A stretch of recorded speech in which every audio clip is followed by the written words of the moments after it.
కామారెడ్డి జిల్లా వ్యాప్తంగా డెంగ్యూ వ్యాధి పంజా విసురుతుంది. జిల్లాలో రోజుకు డెంగ్యూ వ్యాధి రోగుల సంఖ్య భారీగా పెరుగుతుంది. డెంగ్యూ వ్యాధితో పాటు వర్షాకాలం సీజన్లో సంభవించే మలేరియా, టైఫాయిడ్, చికెన్ గున్యా వంటి రోగాలతో జిల్లా ప్రజలు తీవ్రంగా బాధపడుతున్నారు. ఇప్పటివరకు ఈ సీజన్లో అధికారుల లెక్కల ప్రకారం జిల్లా వ్యాప్తంగా 150 డెంగ్యూ కేసులు నమోదయ్యాయి. నిజాంసాగర్ మండలం ఒడ్డేపల్లి గ్రామంలో 9 డెంగ్యూ వ్యాధి కేసులు నమోదైనట్లు వైద్య శాఖ అధికారులు తెలిపారు.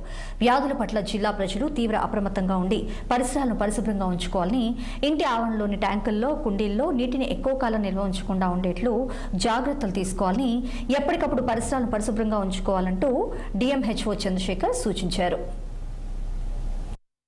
ఈ వర్షాకాలంలో వచ్చే ముఖ్యమైన ప్రాబ్లమ్స్ ఏంటంటే నీటి కారణం వల్ల వచ్చే కష్టాలు ఉంటాయి. నీటి కారణం వల్ల వచ్చే కష్టాలు అంటే కలుషిత నీరు తాగడం వల్ల వాంతులు, విరేచనాలు, టైఫాయిడ్, కలరా, ఈ విధంగా అయినా వాటర్ రిలేటెడ్ ప్రాబ్లమ్స్ వచ్చే అవకాశం ఉంటుంది.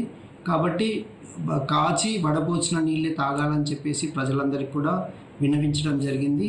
అదేవిధంగా మనము ఆహార పదార్థాలు కూడా చల్లారిన ఆహార పదార్థాలు కాకుండా ఎప్పుడు తయారు చేసుకున్న ఆహార పదార్థాలు వేడివేడిగా తీసుకోమని చెప్పడం జరుగుతుంది. నాకు ఈ వర్షాకాలంలో వచ్చే ముఖ్యమైన ప్రాబ్లమ్స్ ఏంటంటే నీటి కారణం వల్ల వచ్చే కష్టాలు ఉంటాయి. నీటి కారణం వల్ల వచ్చే కష్టాలు అంటే కలుషిత నీరు తాగడం వల్ల వాంతులు, విరేచనాలు, టైఫాయిడ్,